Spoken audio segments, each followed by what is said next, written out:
Further ado, I am going to ask Councillor Wharehinga to open with Karakia for us. Good morning. Me noi tātou, tīramarama nuku, tīramarama rangi ko koe te pauri te ngākau o tāngata, kia māwete wete te ngākau o tāngata, tērā te tūwhiri ka tūwhiri, tērā te tīramarama ka tīramarama, I koia te mahara, tangohi I te ata mai. Hei pau tūwhiri mau, hei pau kōrero mau, hei pau ata mai mau, tūturu whiti whakamaua kia tīna, hui hui tātou. Thank you, Councillor Wharehinga, and a warm welcome to everyone at our very last Audit and Risk Committee of this triennium. I want to thank our committee members for the diligence and for always coming prepared, ready to talk about what is important in our audit and risk space, and a very, very warm, I know you're in a cold Dunedin, Bruce. Hi, Red. Welcome. Look, thank you for the kind welcome. In fact, I've actually got my woolen jersey on. I apologise for that, but there is snow on the ground outside, or nearly. So we just had a bit of a polar blast here in Otago, but it was preceded by very high nor'west winds, which closed down the flights yesterday. So I'm sorry, I genuinely am sorry that I can't be with you guys, particularly as you say, Red, last meeting for the triennium. Look, thank you that you have been able to deputise, and I look forward to joining in the conversation as we go through it. Thank you, Bruce, and I also want to take this opportunity, Bruce, to acknowledge you. You have been an exceptional chair. We are really privileged to have your expertise, your experience, Assistant Auditor General experience that really helps us with that wider, broader thinking when it comes to all things audit and risk. So on behalf of the committee, I also want to acknowledge your contribution to our council and also the exceptional and lovely way you chair our audit and risk committee. So thank you for that, Bruce. Thank you, Ria. It'll be a more efficient meeting though, because you're chairing. I whip out. Okay, let us start. I do have no apologies. Full house, thank you everyone for here. Do I have declarations of interest in regards to any of the issues on our agenda today? If not, I'm going to take us to our minutes, which is on page 4.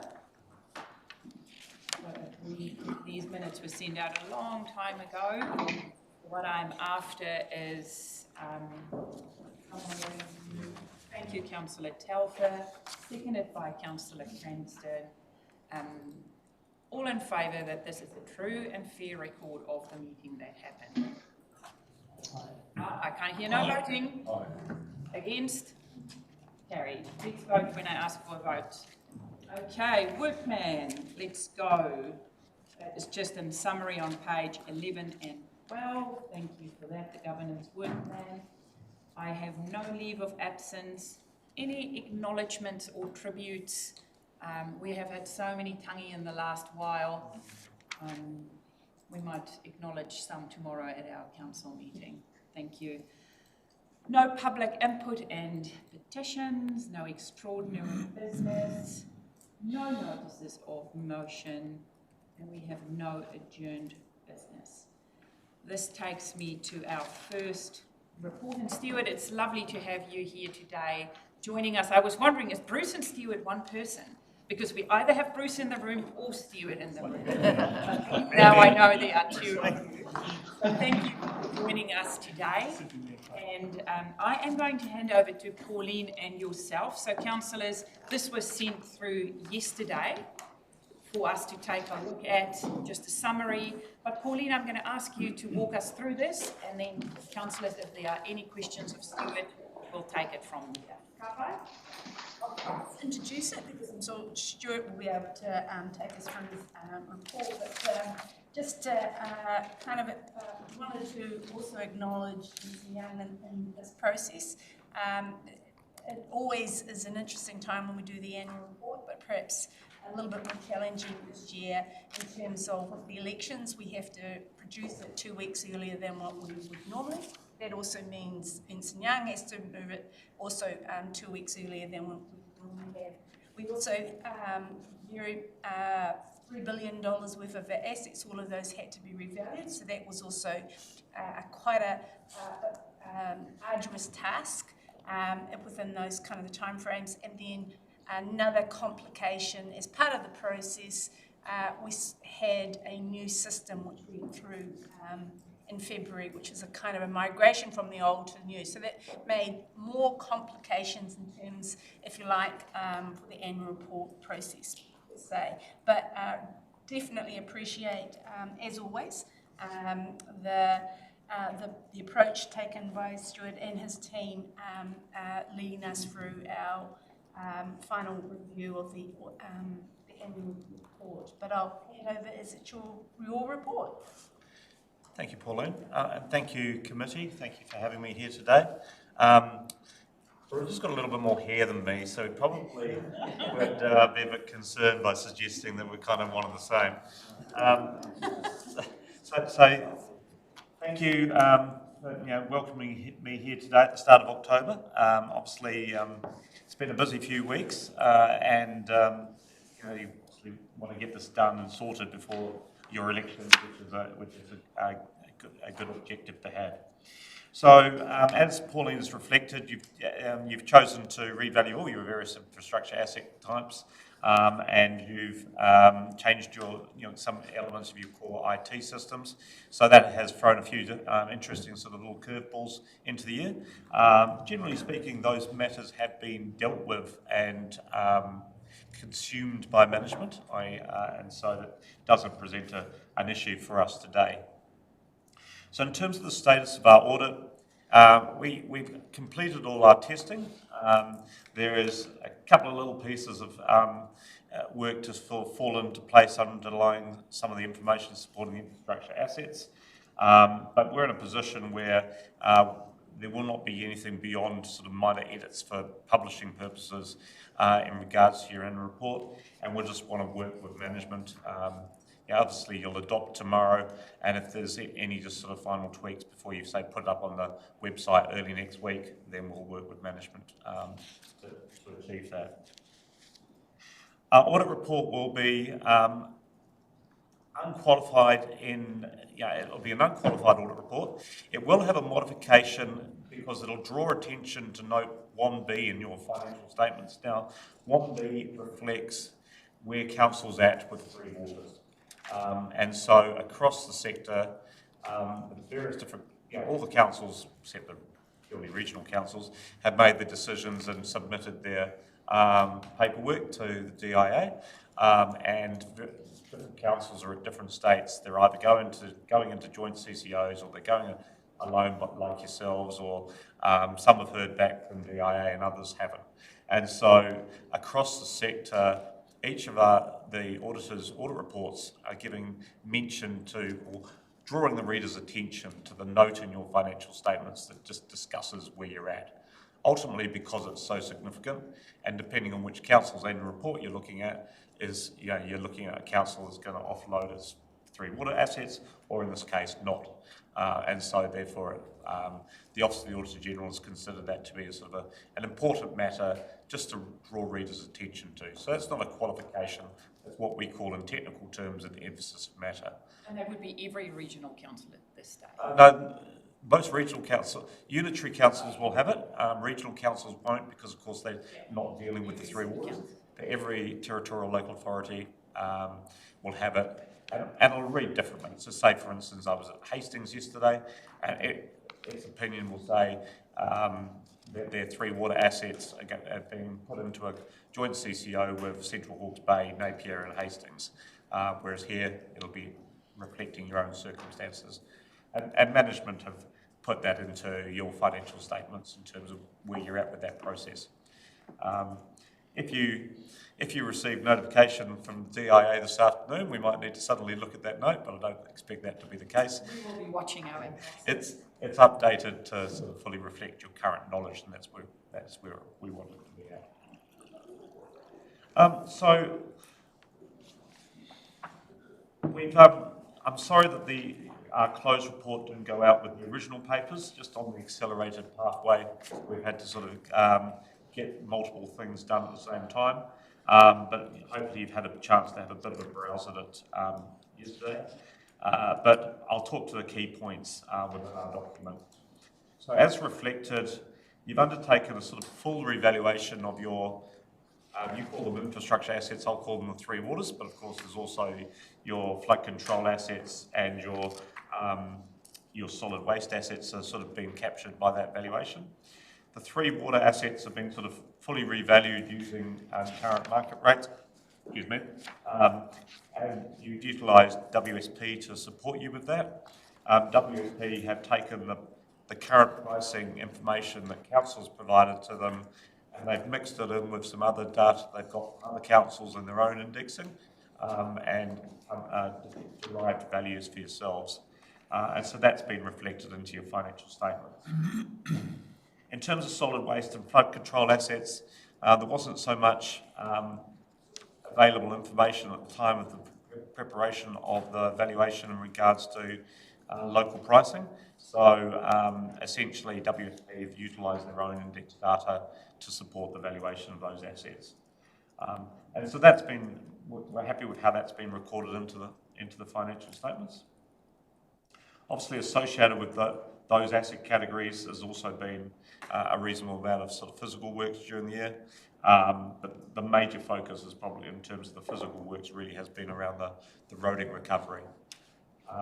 So we've also looked at the roading revaluation. That's largely been an indexed valuation. We've also an assessment of an update on the level of impairment. Obviously the level of impairment of the network has been coming down over the course of the last couple of years as a consequence of either you doing physical work or getting to a point where you understand the extent of damage to some of the roading networks. So last year, there was some progress made on that in terms of clearing areas and identifying some things that weren't as impaired as you might have thought. This year, the progress on the impairments principally associated with actual physical work done. But there's still a little bit of an adjustment to the overall portfolio there. And of course, where you've lost bridges, you haven't suddenly got bridges again. And so that's all sort of been captured. We've also looked at the sort of significant amount of capital works undertaken this year. As you'll see in the financial statements, you've switched a lot more towards the capital recovery, the more complex work, as compared to essentially the emergency response, cleaning up the roads type work. As a consequence of that, a lot of your revenue you're receiving from various different central government agencies is going to the top of into the P&L, but the expenditure is going into the balance sheet. And so you'll actually see you're making quite a healthy surplus, and that's not because you're not spending the money, it's just that the spend to rebuild and reconstruct your roading network will theoretically give you service potential for a number of years. But of course the income coming in from central government is just going straight to your P&L. So it generates a little bit of a disconnect, but we're happy that is the way to account for it all. Just the reader might sort of say, hang on, council's making lots of money, or you're not. We are putting footnotes everywhere.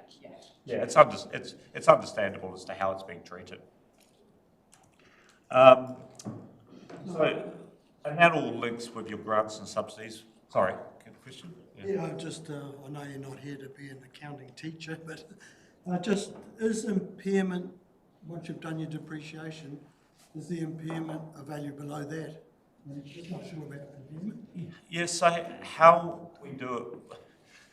So impairment would normally be if an asset gets broken or is no longer functional, and you're kind of writing it down in value or you're writing it off. And the way it's best dealt with when you've had a major event, like you had the cyclone, where you had a certain amount of assets, principally bridges, that were destroyed, and they were what you call in accounting terms de-recognised, basically taken off the books, written off because they were gone. And then you've got the roading network where there's various different pieces of damage across the network that need repairing.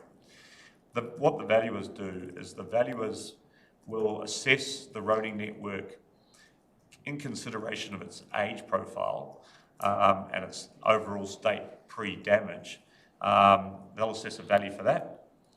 And then you'll come along collectively between the valuers and council and decide the damage pieces still need certain value to be cost to be incurred. And so they take the sort of like, not as new, but the as expected value, and then they do an adjustment for work that needs to be done. And it's, it's, the roading network is obviously not as new, it's a depreciated replacement cost. And so the depreciated replacement cost tries to assess the state of the roading network, the age profile, the level of, kind of normal use, wear and tear type sort of thing that's taken into consideration. So linked with all this is your various different streams of funding, and so we've looked at that. And so essentially, you've drawn down substantial amounts of funding from the Crown during the course of the year, and to test the validity of the drawdowns from the Crown, we essentially test the expenditure that you've incurred to ensure that the expenditure is in line with the expectations of that Crown funding. So we're satisfied with how that's been done. With the passage of so much money, there's the odd claim that is a little bit disputed, and you'll always be in a case where you might bill Crown agency for 800k, there's a bit of dispute. You might credit note that, but then immediately bill them for $760,000, to come up with a sort of the right sort of number that both parties are totally agreed on. So that's an ongoing process. We're comfortable with the position you've adopted at year end in terms of the amount of money that you've recognised, the amount of money that you are saying is due from the Crown organisations. They are consistent with the work you've done and consistent with the contractual arrangements that you have. And that's the important thing. Separate from the roading recovery, you've got the woody debris work and the Category 3 buyouts.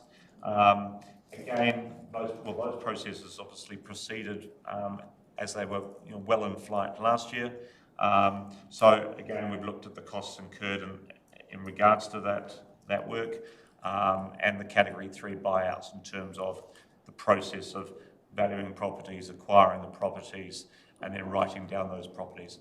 And so those processes were in place in 2023 and just carried on through the 24-25 financial year. I've got mention of rates in our document. Obviously, you can't really go past the council and not mention rates. But essentially, the process there is pretty solid.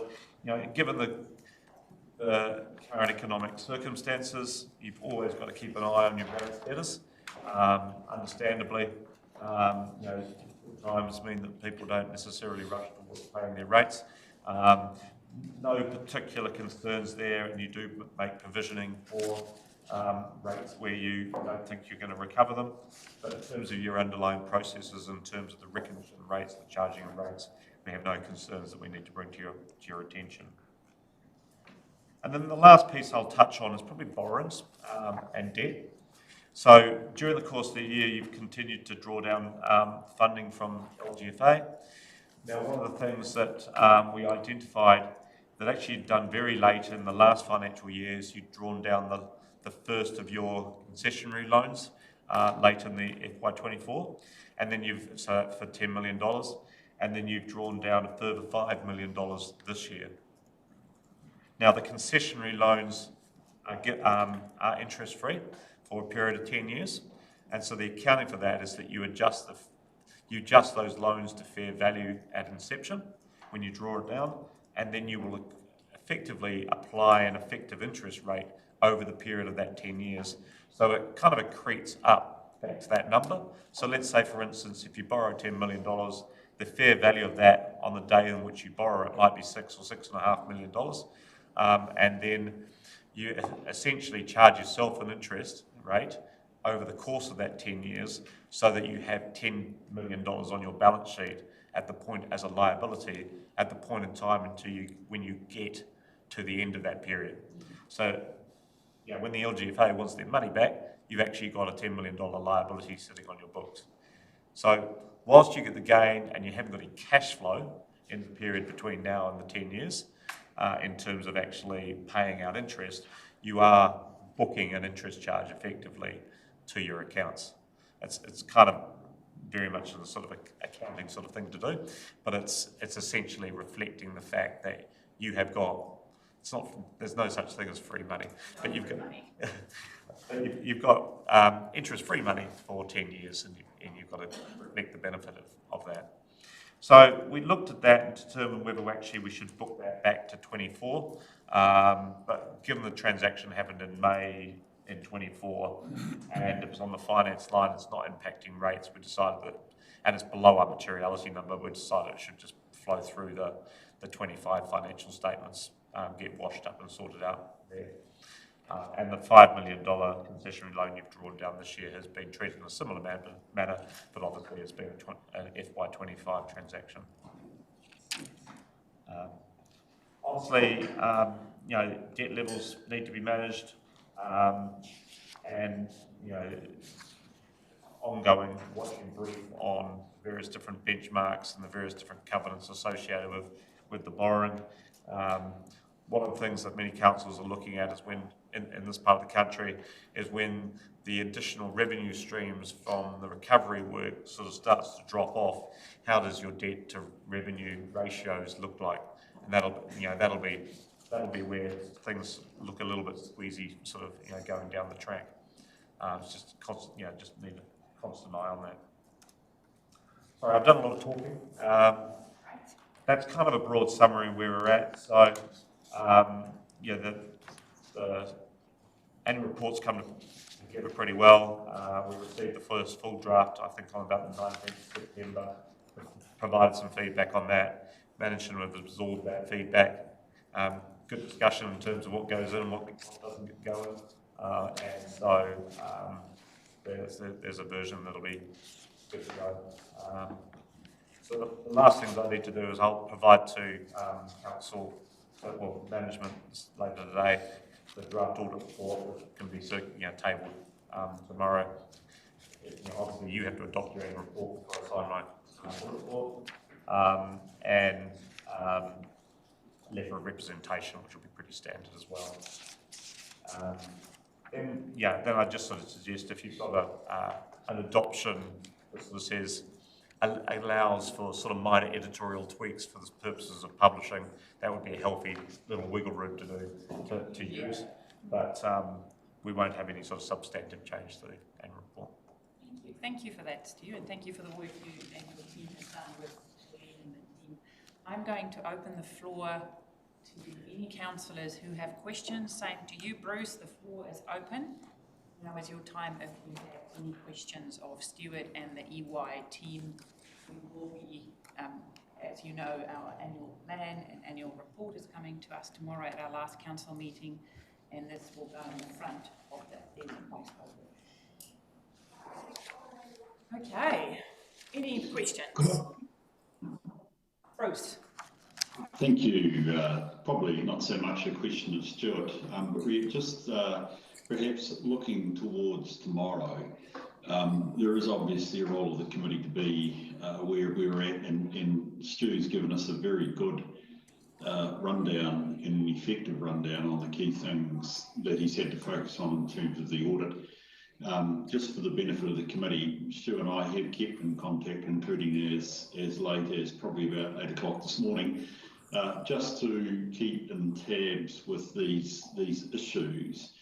And I'm comfortable that firstly, Stu has worked through the plan he anticipated, and that he has done a thorough review of those matters. And look, I'm sure Pauline, you and management will look carefully at his closeout report, particularly around some of those impacts on revaluations and rates. And you talk about the rates becoming more visible as obviously work's completed, Stu, and we should perhaps be reconsidering that, or at least checking our current valuations. So there's a really good basis here for tomorrow when you get to the accounts to be able to adopt them.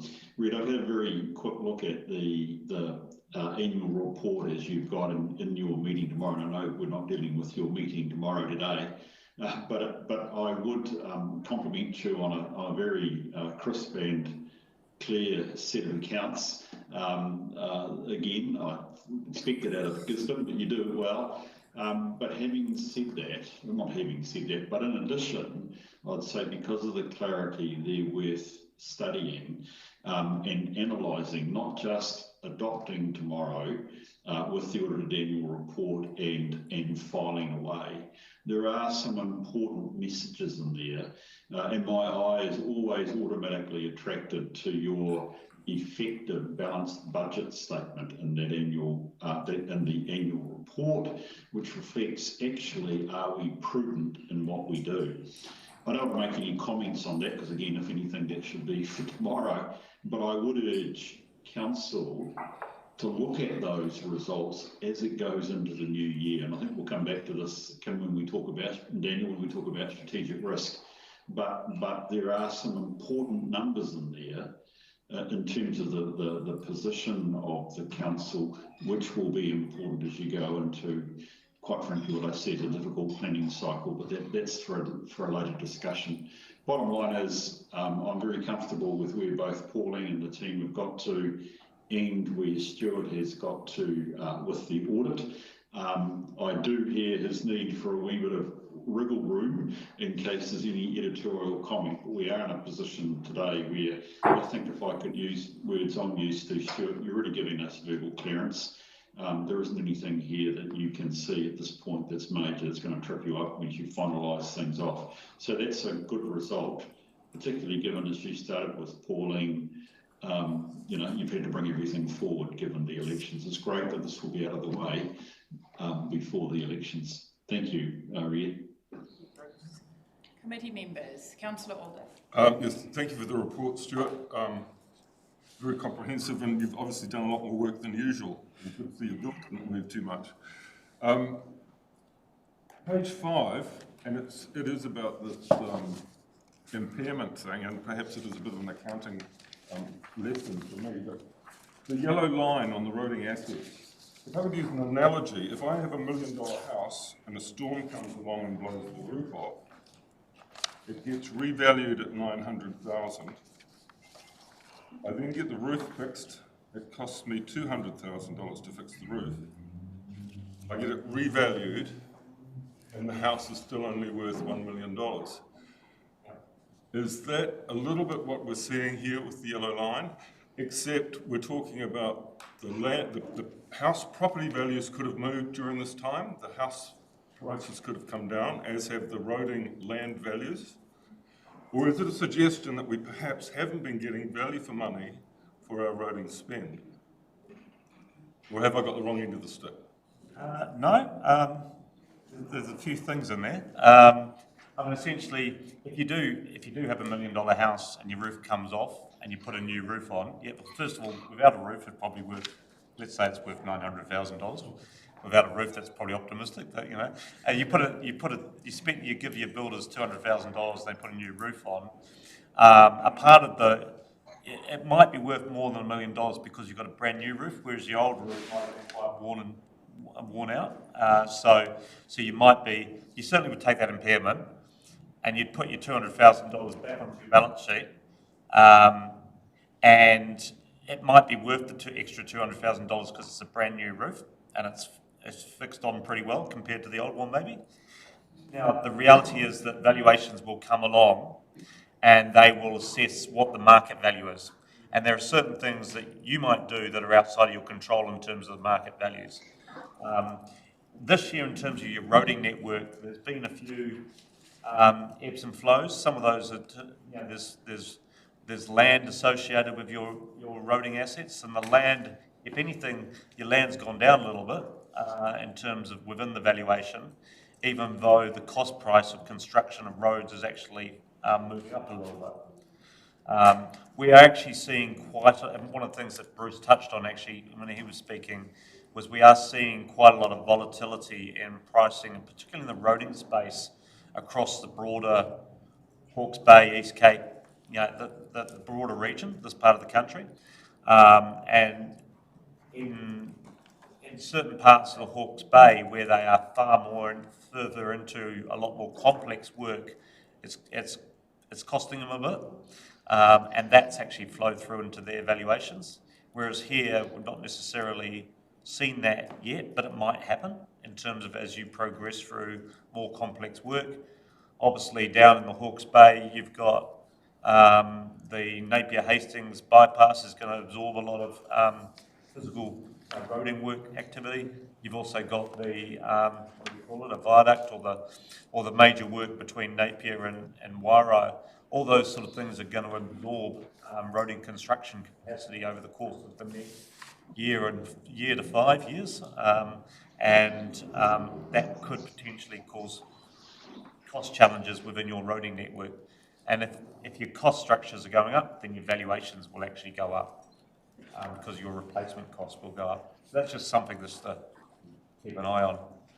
So I'm not really in a position to sort of say whether you're getting a good price or a bad price in terms of your roading work, but essentially the roading network's been revalued reflective of current indexed unit pricing for your roads. And there's a few ebbs and flows within the around that. So the yellow 50 minus 50. Yep. What, do we get to see, or where would we look to find out what percentage of that is the decrease in land value versus? Pauline's got it on a spreadsheet right at the moment. So we can look for it after. I just want to know. Yeah, I mean, so there's data. Whether you'd be able to actually see it within the financial statements, because we probably don't have it at that sort of level of componentry within the financials. But there's obviously the roading network is broken down into about 15 different subcomponents, be it formation, be it seals versus or land formation. So the changes have come through various different parts. Okay. My next question is on page 6, and it's the recognition of cost to support claims by council remains as a critical business. Can you explain what you mean by a critical business, and what is that requiring of us to keep it from being critical? Well, the whole process of identifying the costs incurred associated with your recovery, attributing the right costs to the right areas that you are claiming funds for is central to what you're doing. You need to maintain your integrity in regards to the funding sourcing from Wellington effectively. And so keeping on top of that and either ensuring that you're continuing to get as good a prices as you can, communicating up front in terms of the scope of work, and I know there's a lot of work being done with NZTA in terms of determining what is the best approach, or what is the approach that they're comfortable with, what is the approach that you want to achieve in terms of the work that you're undertaking. And then when you incur the costs, you incur those costs through the normal NZTA procurement practices, and then you claim them in an accurate manner. All those things are being undertaken, but you just need to basically keep your eye on the ball, because there's still a lot of money passing through this building, and a lot of work has been undertaken. One more question. My last question would be in outstanding matters. The OAG procedures. Is it normal for OAG, the Officer of the Auditor General, to be waiting for information at this stage of the game? No, so that's terminology. I probably shouldn't have used OAG procedures. It's sort of certain. We've pretty much completed this work now, so I can actually reflect that that's probably done as compared to when the paper went out. So when we say OAG procedures, because you're a public entity, we're required to undertake various other testing, such as might look at some procurement, we might look at sensitive expenditure, so the use of credit cards, or the risk of waste and probity within the cost structures of council. And so because we've been focused on making sure that, and none of that work really influences the actual financial statements, because it's going to be coded correctly. It's just whether it's within consistent guidelines. And so we probably backfilled that a little bit because we wanted to make sure the debits and credits in the financial statements were right. But that work has now been completed. So the OEG doesn't do that work. We're doing that work on behalf of the OEG, and we have an obligation if we find something untoward to sort of talk to them about it. Councillor Foster. Yeah, thank you. Just on page 7, the woody debris removal. Now, this is a whole new category. Is there any comparisons with other councils who might have the same problem that we've had and making sure that we're getting bang for our buck with woody debris removal? Because this is now become a huge cost for this region. And I just want to know if there's any comparisons with other councils who might be in the same thing and if there's any anomalies at all. I'm afraid I'm not conscious of any other councils that basically in the same ballpark as you in terms of woody debris clearance. Obviously, over time, we see councils having to respond to various different emergencies and natural disasters where they are receiving funding from the Crown. And the key here is really often council will need to, organisations will need to respond in a prompt manner to get things going. And then it's just really a question around at what point in time do you go back to the market? How do you manage the organisations that you've procured for a process to continue to drive efficiencies through the course of that work? So often organisations such as yourself will have Crown agencies who are willing to support you, and actually central government politicians who may want to see work done really quickly, and are giving you money within their sort of normal appropriation and budget timetable, and then organisations such as yourselves need to manage that in an effective manner. So it's always a process of how do you get into things really quickly but get the providers procured in an appropriate manner, and then how do you kind of keep retesting the market every now and again as to how it goes. The challenge you've probably got here is that with the woody debris, you got one big chunk of money up front, and you didn't necessarily know you were going to get more chunks of money up front subsequently, and so it's the process around managing such an exercise can be an enduring one, when initially you might think, oh, this is a 6 to 12 month gig, and we'll be done and dusted. It's an unfortunate quantum of your problem. But I can't sort of draw a direct line between you and another council and say, oh, that other council did it better, because I can't say that. Yeah. Yeah, so just, Stuart, on the outstanding matters, and it says that this was the time of writing of the report, you're confident there's nothing here that we're going into the committee tomorrow to prove things, there's nothing here that's potentially, that we shouldn't be recommending something if it's not finalised? No, we've done satisfactory work that your balance sheet and P&L are correct. And so the work that we're doing at the present time, kind of in the back room, is really just ensuring that the final version of the financial statements, is just internally correct, and some of the associated statements, like the the funding impact statements, just all align within the document.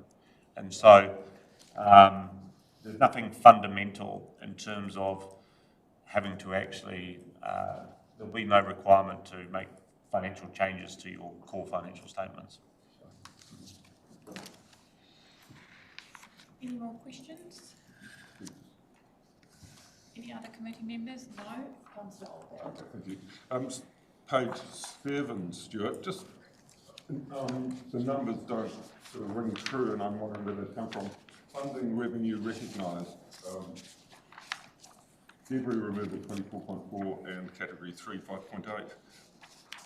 What do those figures relate to? It might be. Is it for a portion of the year, or? We might be able to answer that. You've spent more in category 3 work, but you're only receiving half the funds. You only receive 50% of your costs. Paul, I'm pretty sure we've pulled these from. Yep, definitely. The woody debris, that's how Yes, much we receive the total woody debris amount, don't we? So that's 100% of revenue that's recognised there as 24.4, and that's 100% of the cost. So that is directly, whereas Stuart has said that the category 3 relocation grant or the buyouts is 50%. So they're the grants. This is FY25. This is the financial year numbers. It's not programmed to date. So obviously you spend a lot more than that in the.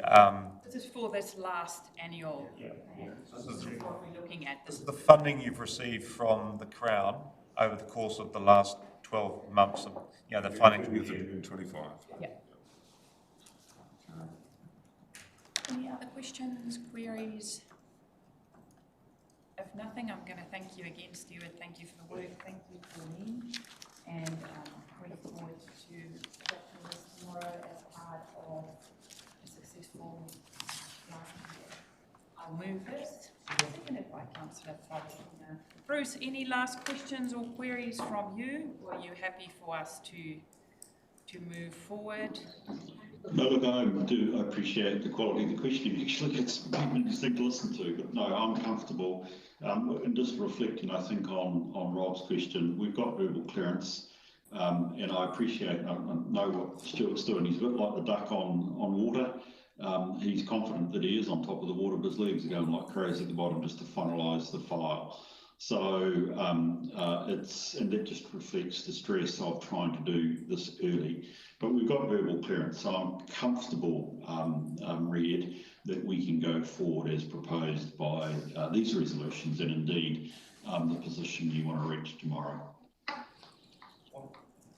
Sorry, Chair. One last thing is I can report that we did issue an unqualified audit report on GHL. I know you've got GHL coming in the public excluded section, and so I'll be happy to participate in that as well. Thank you. So we will catch up in public excluded around that. Thank you for that. All in favour? Aye. Contrary? Carried. Thank you. Okay, let's move on to the next agenda item, which is Dave. Welcome to the table. Thank you for your thorough report.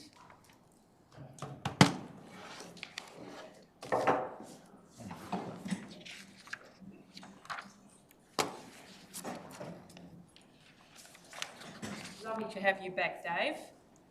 Lovely to be back. Oh, fabulous. The floor is yours. So, councillors, we are on page 15 of our agenda, health, safety and wellbeing. Thank you, Dave. I'm going to pass over to you to walk us through your report. Good morning. Thanks very much. May I take the report has been read, and now we'll go through a summary and then I'll answer any questions that you may have. So the key points of the report, you'll see that the work-safe investigation, no further action to DEC. That's the key one. That doesn't mean that contractor management will, of course, be central to our ongoing focus, which it always has been. Unfortunately, abuse and behavioural issues across council have continued to escalate. Two recent events, one of them showing in the report, but another one shortly after that, was where one of our contractors, or two of our contractors, got actually physically abused, requiring medical attention, which is pretty poor to see. Quite an increase in antisocial behaviour at the cemetery as well has come out of that report. Related to the report, a new report that I put in on page 28, which gives a breakdown of actually where the abuse and incidents are happening. For those eagle-eyed, you'll see the third one down says empty. That was where the reports picked up the incorrect ones. That's contractors. So you'll see contractors are third on the list, following the library, which is overrepresented, unfortunately, with situations of abuse and behavioural issues. Critical risks, I've also put a section in relation to hazardous chemicals, which is something for under the due diligence for council members and everybody to be aware of. That's one of our critical risks and how we manage that and the controls appropriate to the management of hazardous substances. I think that's the key parts of the report, but I'm happy to take any questions that you may have. Yeah, thanks for that. Excuse me. The library number is horrific. Are we doing everything we can in that space? And is there an element of recidivist behaviour in that number? Yeah, good question. There is a bit of recidivist behaviour. We do have an issue with trespass, where we've trespassed people and they ignore that trespass. And that is an ongoing issue for the library staff. It's been managed. We get the support of the police where we're able to, but that is a behaviour that keeps on going. Yeah. Job satisfaction.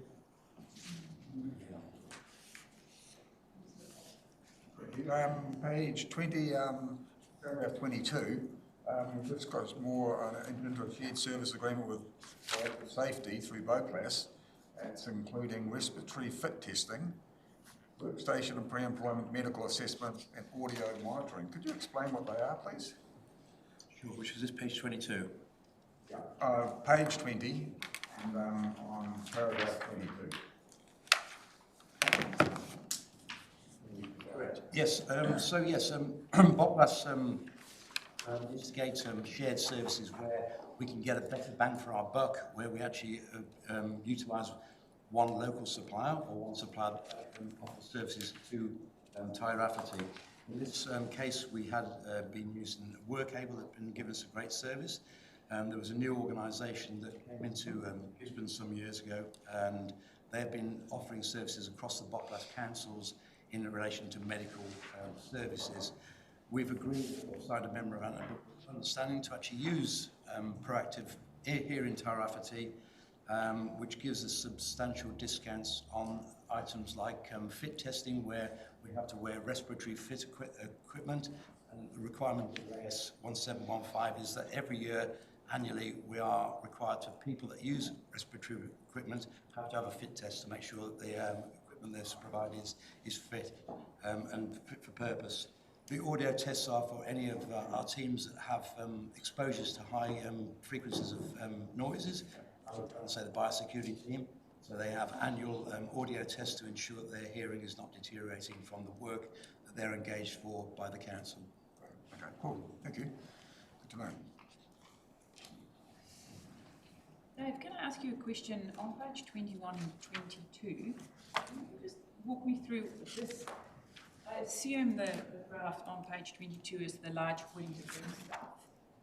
What is that? If you can, I didn't see anything that talks about, or maybe I missed it. No, you're fine. The table on page 21 is reflected in those graphs. It's probably the way to present them, really.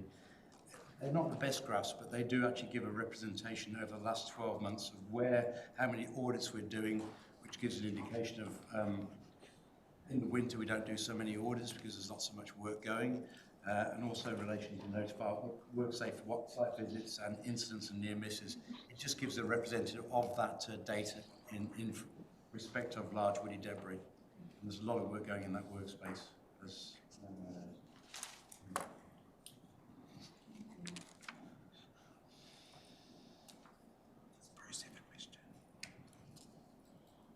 Bruce. Thank you, Red, and I did actually have a good look at those tables as well, Red. They're useful and take the representational value, David. And look, I'm appreciative of the advice in here, the work particularly you're doing with our contractors, in other words, our combined PCBU relationship. And I was just reflecting at the quantum of audits that I think you are undertaking, or rather your team, at 320 is nearly one every day. And it just reflects, I think, the balance we need to have to try and minimise and make certain that they are rare events rather than common. And perhaps the numbers to the right of that 320 audits is part justification for doing those audits. I'm always interested in ones that we get done externally, David, and you mentioned in paragraphs 33, 34, the impact audit. I take it impact are an external crowd. Could you just perhaps expand on there? I was interested in some of the learnings that you've taken out of it. I just wonder if you'd expand on that for me, please. Certainly, and I think James will come in here, but I did oversee that on my last piece of my paper. It did say about the impact independent health and safety audit. This took place in April, and as a result of other work going on, the results have only just been clarified or cleared, and we are working through the recommendations. The recommendations were all kind of expected. There's always work you can do to improve things, but James can actually build on that for me. So just for clarity, this is a part of our continuous improvement work that we do. It was a self-imposed audit, not an audit required of us. It was something that we wanted to do to get a lens over aspects of the work that we do in health and safety across the organisation. So we got to actually determine where they would focus the efforts. We could have picked anything, roading, whatever. We picked some areas from our own data and information that we thought could benefit from a bit of a review, but also more broadly, assessing our culture around health and safety. So that was conducted in April. We've had the final report given recently. We've slight delay there, obviously, with the WorkSafe investigation as well, because we wanted to bring any of those findings in that might benefit as we work through that. Our go forward is we are, as the report says, doing some workshops to look at those recommendations and how we respond, and then going forward we'll bring the report in its entirety, the recommendations and our response to those recommendations to a future audit and risk committee. So that's kind of where we're sitting at with that. So next cab off the rank is really some internal workshops, which we will be doing this month at an executive level and likely down into our sort of third tier, because the managers obviously have quite an influence over that health and safety space as well. I think that was it in total. Thank you, Red. If I just jump in there, thanks for that, James, and certainly I would be keen just to see it. I was interested in the common themes, and they're not in, how shall we say, I see, these are the sorts of challenges that I see with other councils around the country as well. The inconsistency of tools used, the need for more training, etc. So I'm really grateful, David and James, that you've done the work and you're exposing this to us. I will be keen to see in the future what is the plan, because obviously, as you say, we're into continuous improvement. So it'll be good to see how we make, or what are the improvements we can bring going forward. So thank you for that information. Thank you, Riad. And incidentally, Bruce, I'm happy to report, given the period of time between the audit conducted in April and now, there was already things that have improved in terms of response to those. So, good on you. Specifically around our information system associated, which was Vault and Dempstra, now our reporting in that space has improved, given that it's changed hands, which sometimes isn't a very good experience, but sometimes there's some benefit that one gets from that. Cheers, thank you. Thank you. Any more questions of Thank you for your ongoing work on this very important issue. If there are no more questions, if someone, thank you, moved by Councillor Wellbeing, seconded by Councillor Telfer. All in favour? Thank you. Thank you. Okay. Insurance renewal. We are on page 31. Andrew, we're going to hand over to you. Morena. Through the chair, this report is an update on this year's insurance renewal. Some key points that I'll highlight first and ask questions after that. 16 policies are now with the broker, renewing cover for the 1st of November, so month. We are awaiting terms and pricing, which will be reported at December Audit and Risk. So we haven't received any prices yet. Our total declared insurance values increased 8%, so this is just insurance declared values, not all assets. And this was mainly an inflationary increase, as well as we added 10 new assets to our schedules this year. And what was good to see was these were flood resilient assets, so things like generators or backup. Flood resilient, other parts were the Aqua Garrison machines that Ben has got around the community. And also some big capital works on the Waipua river catchment with the floodgates. So we have had floodgates insured in the past, but there's been some new bigger floodgates added to the schedule. Market trends. The broker is indicating this year that pricing remains, they're using the word stable, and capacity overseas they're talking about is abundant. So we're waiting on pricing, so we'll see where that settles, but they're talking positively. The other outstanding task in the insurance strategy is the overall BOPLAS infrastructure loss limit review, which is currently at 500 million and getting assessed. So again, all BOPLAS councils have put money in to produce a report. Now this year, Earth Science New Zealand produced that report, and that's formerly GNS and NIWA have joined and created this Earth Science New Zealand. And what they've used is which was the first for this report, was the National Seismic Hazard Model 2022, which hasn't been available before.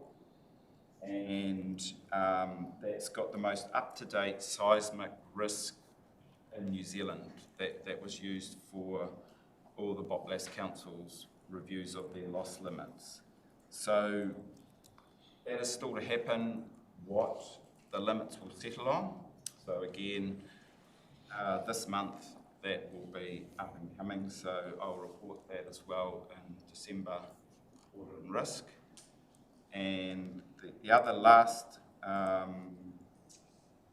task is we're still negotiating with our insurer and NEMA on the Gabriel insurance claim. So I have the funds we've received to date are still the funds we've received since last Audit Risk, and I will update again in December what should be more funds or if there's any issues we've got with the claim. And that is my insurance report. I'm happy to take any questions from the report. So the NEMA stuff, is that just trying to work through a process there? Are they disputing what we're claiming, or is it a bit of both, or just making sure everything is within the parameters that NEMA wanted, or what is the issue? Yeah, NEMA's paid up to date, which is a 60% share. It is Aon, which is the 40% share that we're working through. They have paid 1.6 million of it, and we are working through each part of it. I think they're progressing a little bit better than where we were before, but it has been a slow process. Okay, Bruce. Yes, thank you, Red, and thank you, Andrew, for a comprehensive report. Red, I just wanted to perhaps highlight my appreciation that we are keeping to a strategy here. So, Andrew, I was very interested in the, shall we say, the preliminary results that have come out of that BOPLAS review. I think this is going to be really important for us as we go into the new financial year, because if you go to the table, Riet, and committee on, was it pages 36, 37, where we've got our strategy, we've got 3 yellow dots, which mean there's still a wee bit of work to go here, and it does involve us. Which is that not only do we need to get something finalised around this BOPLAS position, and this is really helpful to have what we're doing, the idea of deterministic and probabilistic assessments, but we also are going to have to relate this to our own risk appetite, which we are yet to do. But I'd like to suggest, Riet, that we need to recognise that reasonably soon after Andrew gets his finalised position with BOPLAS, we're going to have to address those 2 yellow things, which is, in essence, how much risk are we prepared to hold ourselves, how much would we want to pass off, and indeed what would be the cost. So this is great foundational work, but it's really signalling that we're still yet to finalise fully our insurance strategy. The other thing is, Andrew, I must say you make a good accountant. Whenever I've spoken to the brokers, they tend to say they're much more positive about the pricing or the premiums on the market at the moment. They're saying it's soft, and indeed we have seen in this year been able to retain levels of cover, but at even a reduced premium. I noticed you're a bit more conservative, which is fine. That's why I say you could make a good accountant, buddy. So it is positive that the position that we're in at the moment in the insurance market at the moment, from my observation elsewhere. So, Red, again, thank you for the chance to make comment. Thank you, Bruce. Councillor Telfer and then Councillor Foster. Yeah, Andrew, it is the claim that we've got outstanding. It is quite concerning because we talked about this quite a while ago, and I just want us to think about we do these through BOPLAS, and I presume that's how it's done as a whole thing, and we get an insurer that is picked. But are they solely picked on price? Because if we are going to have these delays, as was shown last time, it doesn't give the breakdown here where NEMA basically paid up, but the percentage we're waiting for is through our insurer, and it's quite concerning because this is a 2023 cyclone, and we're sitting, getting right through 2025. So I just, if it's solely on price, I think the service needs to be taken into account too going forward, and we'll at least have those discussions.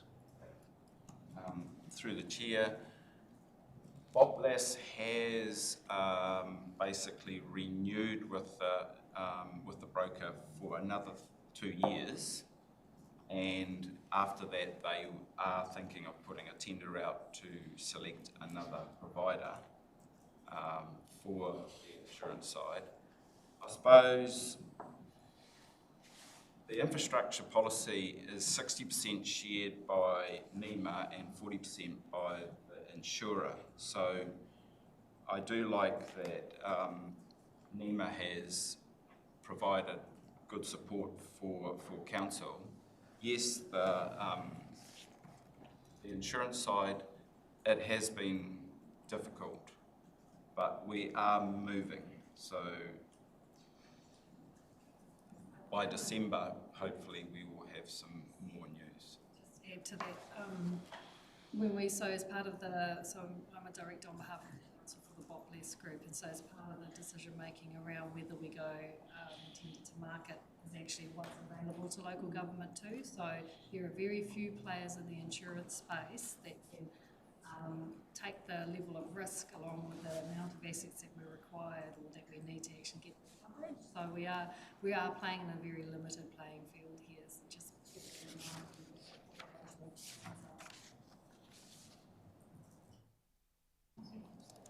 Thank you. On page 33, paragraph 7, material damage and infrastructure, they're both increased because of new assets. And so my question is, first, what would be those new assets? You did mention an upgrade of the floodgates, and so what other assets are new from last year?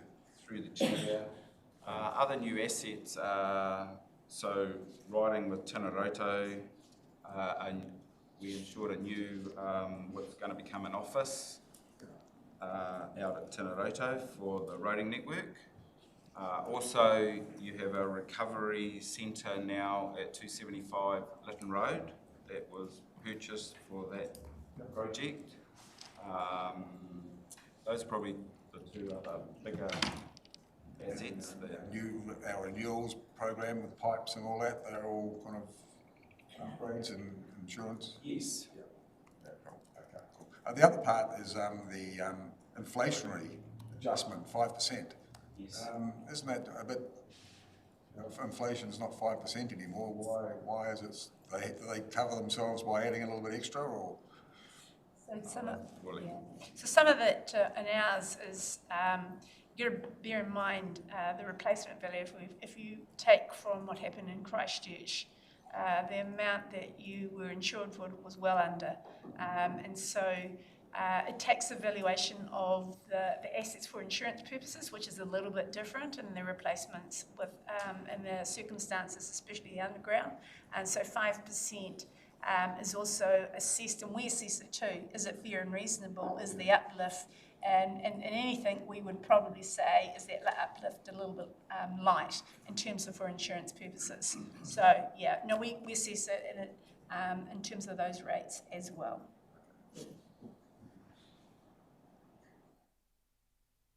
More questions or queries?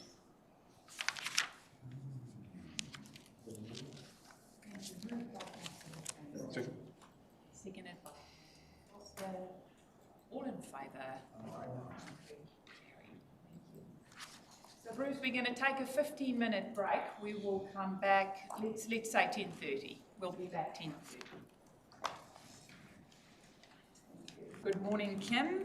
We are on page 41, and we are going to talk about Council's strategic risk management. And Kim, I'm going to hand over to you. You can take it as read, and then we have this discussion. Thank you. Thank you. Lorena, everyone. Yes, I would like to take the report as read. It's a clear representation of the work we've been doing over the last few months. We've listened to you on a regular basis, and the consistency of style and programs we've used, hopefully we're all familiar with now. Just talking through the summary, just very quickly, we have changed some of the terminology where we talk about enterprise risk as opposed to operational risk. That's because as we're working through our work program in education to staff, we realise that we have our strategic risks and enterprise risks, which are our health and safety, our legal compliance, and our civil defence risks, should be kept separate to an operational risk. So that's why we're calling them our enterprise risks across the organisation. So really when we talk about risk, we have strategic and enterprise, which is our concern here, but we also have project and operational BAU risks as well in our everyday work within council. So it's really just to try to avoid confusion. The main thing, and we're very pleased to see, is following the assessments we've had and the presentations from Paul on our financial strategic risk, we can report that we are seeing a move from extreme to major, and this is likely to change and move more as credit ratings and insurance treatments kick in over the next 12 to 18 months. We're also, with the treaty commitments, we will be looking at that in more detail as well, but we are pleased to report that there is some continuous improvement in how we have more collaborative relationships with within treaty partnerships, and where people are working through our treaty commitments across council. Following this session today, we will be looking at deep dives and completing our deep dive on our infrastructure asset management, and also starting and hopefully completing our deep dive on our Gabriel recovery strategic risk. And we have our new risk owner here, and will be talking us through that, which is great. So hopefully you'll see a difference in terms of the work that we're doing. We have in our work program, we have quite a detailed comprehensive assessment now that we go through with every team, which is supported by our We have our very first intranet page for staff, which supports our communications and everything that we do around risk management and our reporting. So that's really our go-to page. And you'll also see on your document tab, you also have your risk management policy now loaded on that for reference for yourselves in terms of understanding definitions and the role and our whole core principles in terms of risk management within council. So the key thing for us now is that embedding everything, and that's what we're beginning to see by using these tools and giving us some comfort in terms of the controls, the treatments and controls that we have going forward. That's really my summary, and happy to take any questions. So thank you. Okay, committee members, any questions in regards to Kim's paper, which starts on page 41?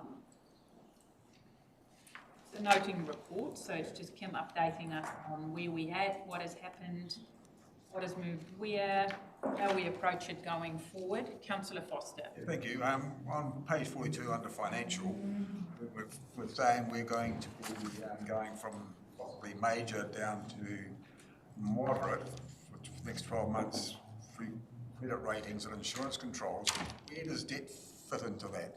Because, you know, if our debt is still at an alarming level, shouldn't that be categorised in this as major or extreme? Otherwise, we're going to be complacent. So the financial risk is the failure to be financially sustainable. Not having the money to do the work that we need to do when we need to do it. Currently, where we had under recovery and also our risk appetite, if there was any cost that we saw over 2.5 million was considered a serious or extreme, and that was a quantification with the risk appetite. However, when we saw the other things, what were the main things then we were looking at? The ability to have cash as we need to do the work that's in front of us was our debt and our headroom. And the other implication was obviously we can't control that, but with the disasters that we were seeing, that causes us heightened threat of additional costs. But the other action associated with that is our insurance cover appropriate. And part of that, we were assessing what was the group loss for us, what was the group loss of the overall populace, but also what was our loss that we would be exposed to, which we've got 350 million. So we've done those, but we're looking at the next stage with the action is, what is the group of Aon? Is it appropriate? Do we believe that's appropriate, which will come back to the committee, to what levels of risk that we wish to take, do you wish to take? The actual debt, on the other hand, is to say at the moment we're about 152% of 175%.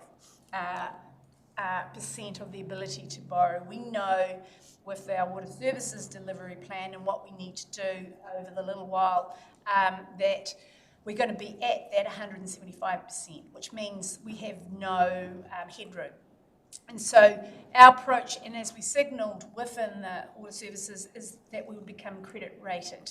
So we then have additional headroom to approach that cash flow to pay things as we need to pay for them. Your other mechanisms within your tool is your own strategies of what do you do and what is your objectives in terms of your long-term plan, your 3-year plan, what will you do and how will you do. So that's another part. But the financial strategy is like, have we got enough money to do what we have to do, and what are the other implications associated with that? So in saying that, shouldn't we have debt as a separate item?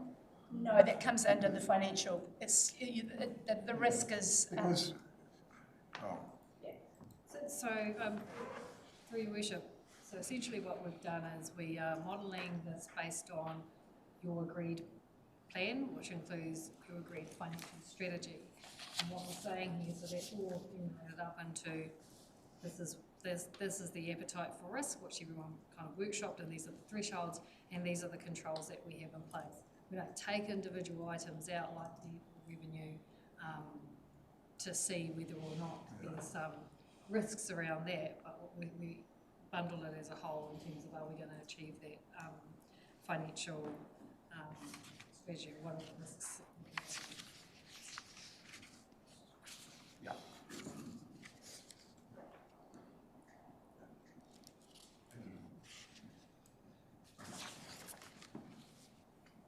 Questions, queries? Happy to move. This is a noting. Moved by councillor Wharehinga, seconded by councillor Cranston. Thank you for keeping us updated. Can all in favour? Contrary? Carried. Thank you. Excuse me. I can't hear what you're saying. Can you please say that out loud? Oh, sorry, yes, well, I was just saying that it looks a bit like a Fullerton Hogan roadside work site with all the orange That colours. is inappropriate. Thank you. Okay, next we are moving into public excluded. Moved by councillor Cranston, seconded by councillor Wharehinga. All in favour? Contrary? Carried.